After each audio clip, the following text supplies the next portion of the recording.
practice score was wrong. I know I won this match. All right.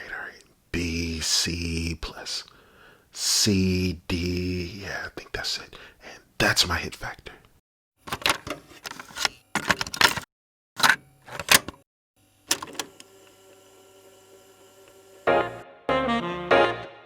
What is up, YouTube?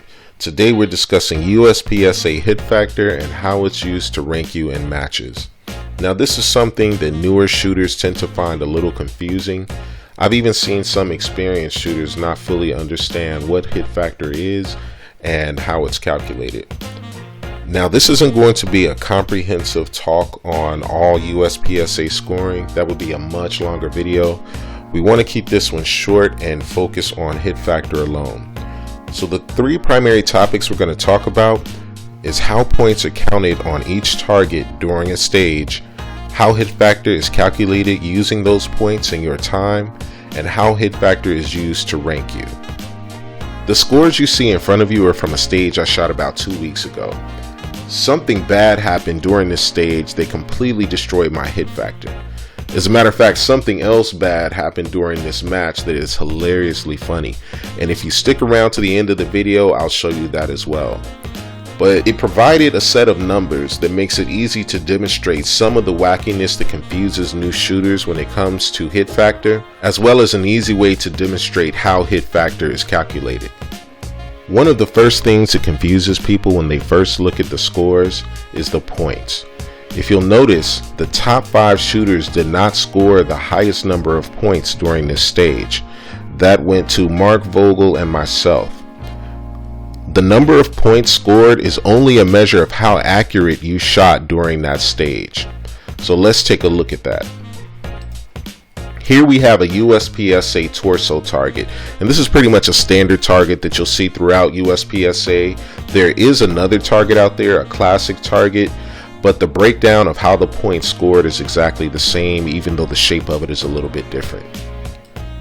So taking a look at this target, you'll notice it's broken out into several zones: Alpha, Charlie, and Delta. You see B here for Beta, but that's not really a zone in USPSA. It's still considered Charlie hits. So the number of points you get for each zone depends on both the division you're in and if the division you're in has something called power factor. I won't go into power factor in detail.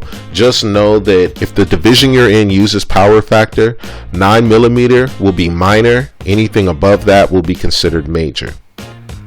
The division for this stage is limited, and here's a breakdown of how many points are scored for each zone hit. By the way, if you're looking for these targets, you can find them here on Amazon.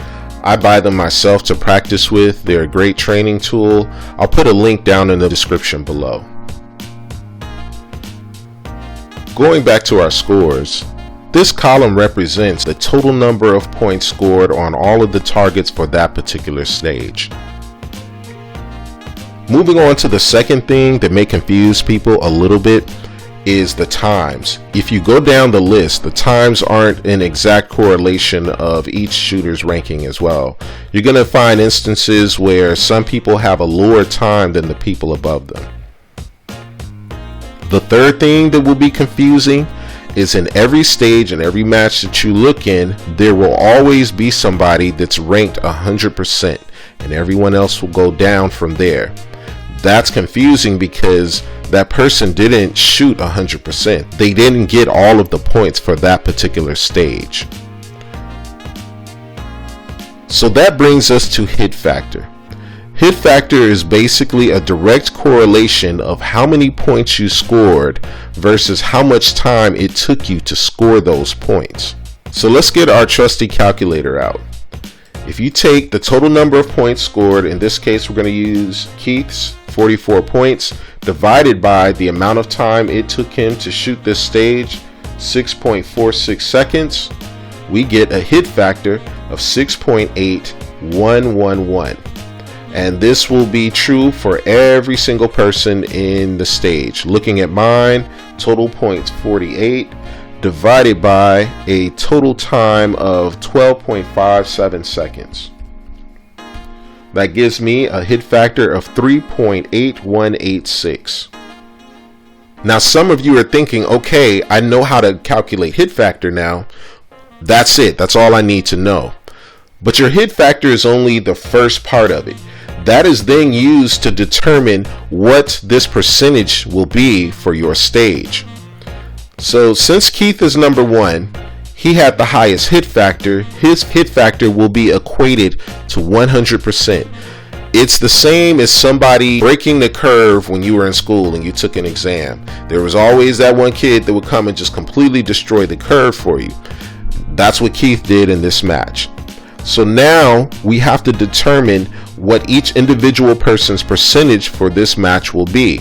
And since we know that 100% is equated to 6.8111, we can then take that number and use to calculate our percentage based on the hit factor that we shot.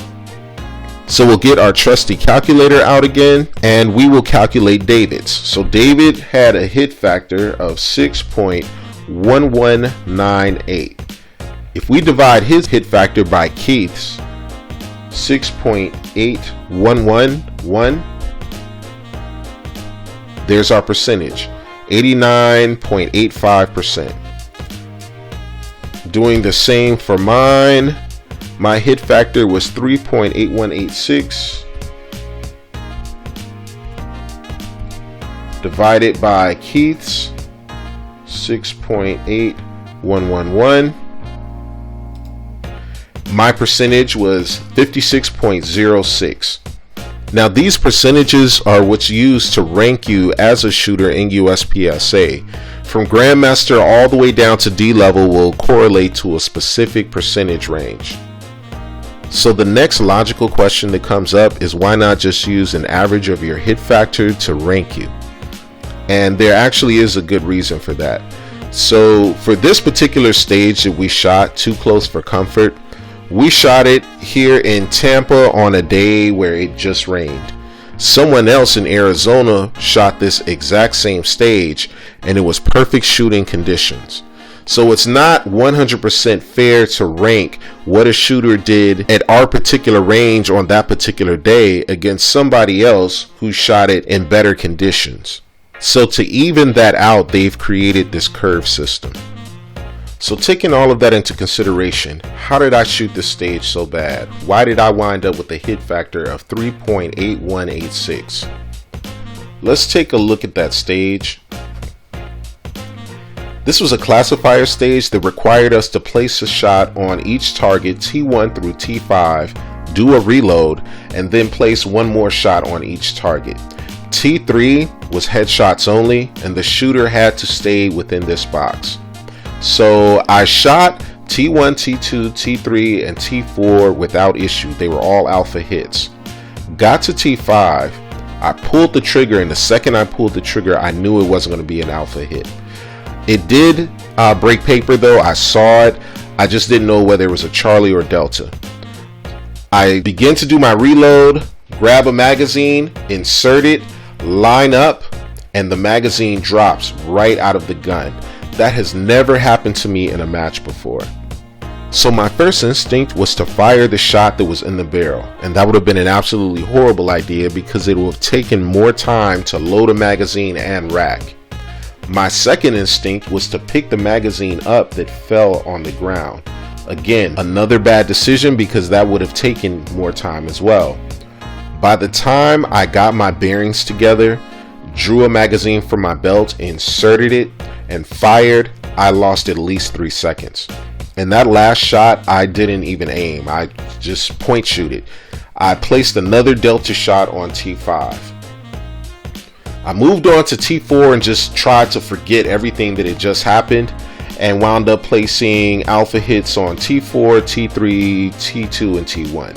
So I cleaned it up well, but by then I had already destroyed my hit factor. It didn't matter. And going back to the scores, that's why I placed 8th. Going back to the calculator, like I said, I lost at least 3 seconds. So if I take my points, 48, divided by the amount of time had I not lost those 3 seconds, which would be, what, 9.57?